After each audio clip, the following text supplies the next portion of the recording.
Hello और नमस्कार। मेरा नाम है चेतन चौधरी। आज हम बात करने वाले हैं आज हुई सुप्रीम कोर्ट में विशेष शिक्षकों के मामले में हुई सुनवाई का। तो आपको पता ही है कि क्या क्या चल रहा है। पिछली हियरिंग में कुछ स्टेट्स को मेंशन किया गया था जिनको सुनना है, जिसमें सबसे पहले दिल्ली का नाम था, लेकिन दिल्ली के द्वारा ये रिक्वेस्ट की गई कि वो नेक्स्ट हियरिंग में उपस्थित हो जाएंगे। अभी के लिए वो तैयार नहीं है, तो जज साहब ने कह दिया कि आप अगली डेट पे ही आपको सुना जाएगा। तो ये बात हुई दिल्ली की। दूसरी स्टेट थी उड़ीसा। उड़ीसा में जो मैंने आज की हियरिंग देखी है, रिकॉर्डेड हियरिंग भी है, उड़ीसा में जो चीज़ें निकल के आई हैं, मुझे लग रहा है पिछली हियरिंग से काफ़ी शॉकिंग चीज़ें इस हियरिंग में निकल के आई हैं। क्योंकि उड़ीसा में एक लाइन थी पिछले ऑर्डर में कि टेट आपकी डिजायरेबल क्वालिफिकेशन है सारे स्टेट्स के लिए। ठीक है, तो टेट को क्या डिजायरेबल क्वालिफिकेशन एक रखा था कोर्ट ने। अब यहाँ से डिजायरेबल क्वालिफिकेशन क्या है, इसको लेके थोड़ा सा वो था असमंजस के डिजायरेबल क्वालिफिकेशन किसे कहते हैं। तो कोर्ट ने ये स्पष्ट किया है कि डिजायरेबल क्वालिफिकेशन का मतलब, मैं बिल्कुल वही कमेंट बता रहा हूँ जो जज साहब द्वारा की गई है। डिजायरेबल क्वालिफिकेशन का मतलब कि अगर दो आपके कैंडिडेट हैं एक सीट के लिए, एक के पास टेट है, एक के पास टेट नहीं है, तो आप प्रेफरेंस उसे देंगे जिसके पास टेट है। ये मतलब है आपका डिजायरेबल क्वालिफिकेशन का। जैसा कि आरसीआई कहती है कि हमें टेट जो है स्टेट लगा सकता है, हमारी ओर से कोई मैंडेटरी नहीं है टेट। स्टेट ज़्यादातर टेट को मैंडेटरी करते हैं। तो उड़ीसा की ओर से जो जवाब था कि साहब हमारे पास 572 पोस्ट हैं जिन पे हम कर रहे हैं काम, और उनमें से 106 लोग ऐसे हैं जो एलिजिबल हैं, और बाकी जो हैं 466 लोग ये एलिजिबल नहीं माने हैं क्योंकि इनके पास टेट नहीं था। जज साहब ने पिछली बार कहा था कि टेट डिजायरेबल क्वालिफिकेशन है, और डिजायरेबल का मतलब क्या है कि स्टेट लगा सकता है, ऐसा आरसीआई का स्टैंड था। आरसीआई का स्टैंड ही कोर्ट ने माना था। डिजायरेबल क्वालिफिकेशन को ये चीज़ मानता है। अब आरसीआई का स्टैंड जो है वही आपको लागू करना है, और इसमें जज साहब ये भी कह रहे हैं कि आप 466 को जो बचे हुए हैं, यानी कि 106 को आप वैलिड मान रहे हैं, बाकी बचे 466 लोगों को स्क्रीनिंग कमेटी के सामने कॉल दीजिए, उनको बुलाइए। ठीक है, यानी कि अब मामला जो है टेट को केवल आरसीआई डीएड और बीएड क्वालिफिकेशन की ओर जाता दिख रहा है। और ये क्यों जाता दिख रहा है, क्योंकि उत्तर प्रदेश में आपको पता ही है कि उत्तर प्रदेश में बहुत बड़ी संख्या में वो कॉन्ट्रेक्चुअल वर्किंग है जो टेट पास नहीं है। आपको पता ही है कि ये संख्या 2200 के करीब उनकी है जो पुरानी वर्किंग है, और इसके बाद आउटसोर्सिंग वाले हैं जिनके पास टेट है। तो अब ये केस उनका था जो पुराने वर्किंग है, रजनीश कुमार पांडे जैसे। तो अब जैसे रजनीश कुमार पांडे के पास टेट था तो वो तो परमानेंट हो गई, बाकी जो लोग हैं वो ये कह रहे हैं कि हमें भी परमानेंट करवाइए। तो यहाँ पे पता नहीं चीज़ें कैसे चल रही हैं। अब ये जो टेट है इसको आप स्टेट को एक और कहते हैं कि स्टेट लगा सकता है टेट को। ठीक है, ये स्टेट का अधिकार है कि लगा सकता है टेट को।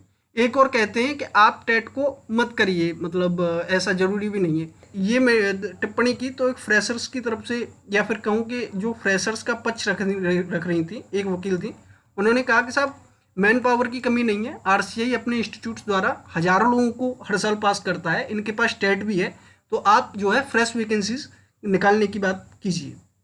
तो वहाँ पे चीज़ें कुछ स्पष्ट हुई नहीं, जैसा कि अभी केवल मैंने लाइव हियरिंग को देखा था और रिकॉर्डिंग भी है मेरे पास। तो इसको लेकर कोई निर्णय हुआ नहीं, केवल ये चीज़ कही गई कि जो कैबिनेट कमेटी है बाकी जितनी बची हुई पोस्टें हैं, और जो उड़ीसा में जितने CWSN की संख्या है उनके हिसाब से पोस्ट सेंक्शन करके उन पर कार्य करें।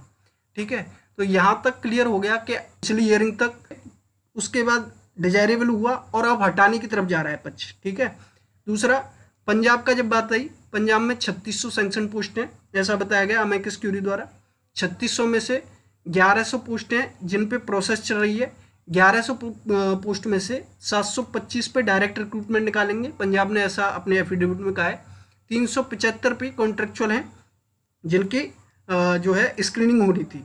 स्क्रीनिंग के बाद 36 + 12 + 30, यानी कि आपका एक पंजाब का टेट हुआ था, फिर स्पेशल टेट हुआ था, तो इनमें इतने लोग जो है एलिजिबल हुए हैं, ऐसा मुझे समझ में आया कि ये संख्या है इनकी 36 है, फिर 12 हैं, फिर 30 हैं, तो इनको वैलिड मान रही है पंजाब सरकार।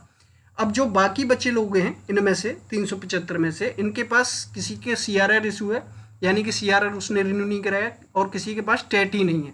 तो इन लोगों को पंजाब सरकार कह रही है कि हम रेगुलराइज करने का मौका केवल उनको दे रहे हैं जिनके पास सारी एलिजिबिलिटी है।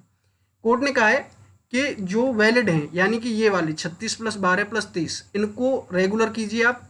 विदाउट CRR वाले हैं, ये RCI को अप्रोच करें, और RCI इस बात का ध्यान रखे कि इन लोगों को जो है मतलब इन लोगों को कंसिडर किया जाए, ठीक है, विदाउट CRR वालों को। विदाउट टेट वालों को जो ऑर्डर उड़ीसा के लिए है उसको फॉलो करने की बात कही गई है, यानी कि आपका टेट डिजायरेबल क्वालिफिकेशन रहेगी।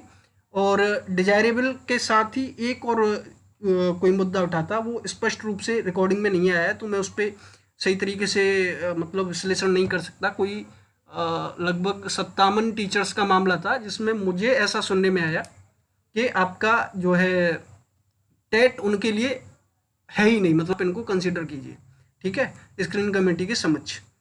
तो ये चीज़ आ रही है पंजाब से निकल के। विदाउट टेट वाले जो है फॉलो उड़ीसा, यानी कि उड़ीसा का जो ऑर्डर आएगा उसको फॉलो करने के लिए जो है कोशिश करेंगे आगे, ठीक है। इसके बाद बात करें हरियाणा की, टोटल सेंक्शन पोस्ट 1093 है, 360 कॉन्ट्रेक्चुअल वर्किंग है।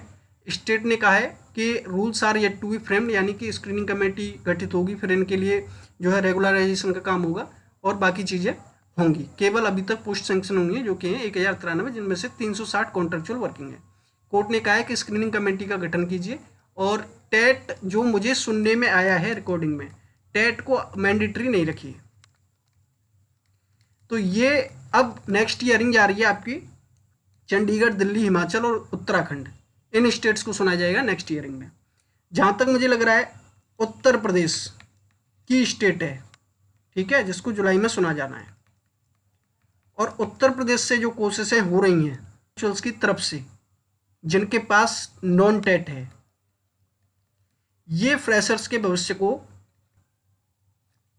क्योंकि फ्रेशर्स के पास जो टेट पास हैं, आपको पता है कि इनकी संख्या अधिकाधिक है, ठीक है, यानी कि ये लोग मेहनत से अपना D.Ed किए हैं, B.Ed किए हैं, सारी एलिजिबिलिटी इनके पास है, ठीक है, C.TET भी इनके पास है, स्टेट टेट भी इनके पास है, ठीक है।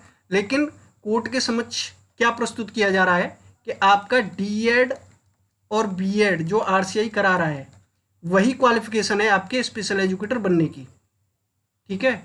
टेट को पूरी तरीके से नज़रअंदाज किया जा रहा है। मैं पिछली पोस्ट में, पिछली जो मैंने आपको दिखाई थी, मैंने बताया था कि टेट क्यों ज़रूरी है। जब कोई भी टीचर इंक्लूसिव स्कूल में पोस्टेड होगा, ठीक है, इंक्लूसिव स्कूल में पोस्टेड होगा, तो उसके लिए टेट होना ही चाहिए, क्योंकि ये केवल स्पेशल बच्चों को तो पढ़ाएगा नहीं, ये पढ़ाएगा सामान्य बच्चों को भी। अब सामान्य बच्चों को भी पढ़ाएगा तो इसमें RCI तो है ही एक संस्था जो निर्धारण करेगी, NCTE भी है, और सबसे बड़ी बात राज्य है, राज्य का अधिकार है कि वो टेट लगा सकता है अपने राज्य में। राज्य लगाए या ना लगाए ये राज्य के ऊपर निर्भर है।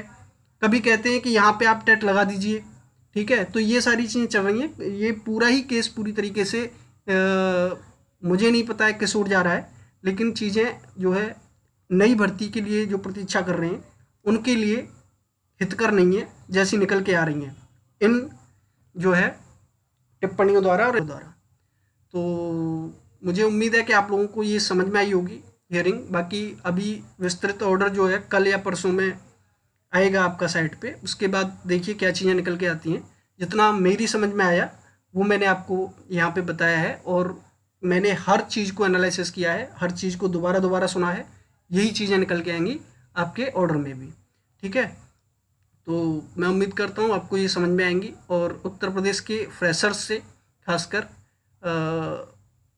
आपको इकट्ठा होकर, उत्तर प्रदेश को नहीं, अब सारे देश की बात आ गई है, सारे देश के फ्रेशर जिनके पास टेट क्वालिफिकेशन है उनको ये साबित करने की ज़रूरत है कि टेट क्यों ज़रूरी है विशेष बच्चों के लिए, ठीक है।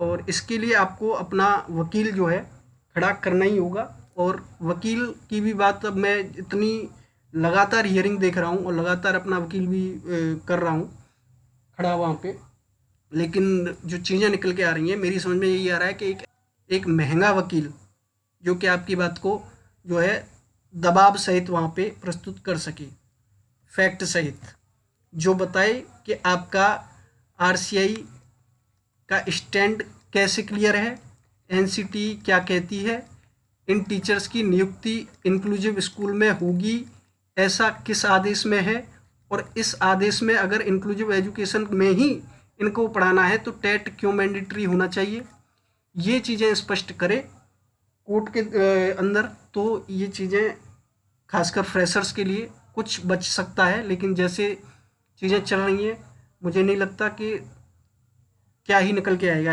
आगे इस केस में। ठीक है, यही था आज की वीडियो में। मैं उम्मीद करता हूँ आपको चीज़ें समझ में आई होंगी।